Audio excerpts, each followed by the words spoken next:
chiro chinoshamisa chinoonekwa kunzi aiwa kuThe Heroes Acre watoona kuti panguva inoyi mutungamiri wenyika yeZimbabwe Muzola Nhasi aiwa anoenda akanodeliver a speech.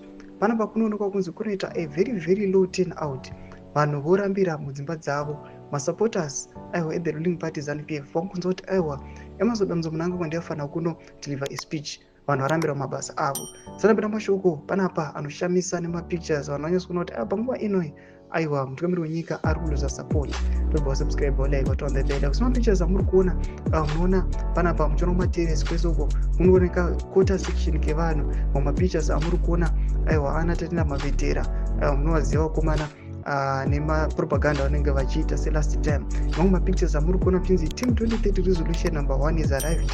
As we going to see team Chiwenga coming in, let's hear your views. Panapa munoona general vachisvikawo pamwechete nemukadzi wavo paThe Heroes Acre. Tinoona panapa uko muZimbabwe anyora chiti a visibly poor turnout at the National Heroes Acre on Monday morning, where Mnangagwa had been expected to address the nation.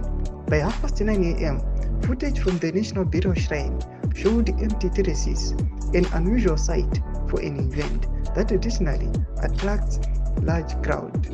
This developing story suggests the shifting political climate in Zimbabwe as the call for leadership change grows louder.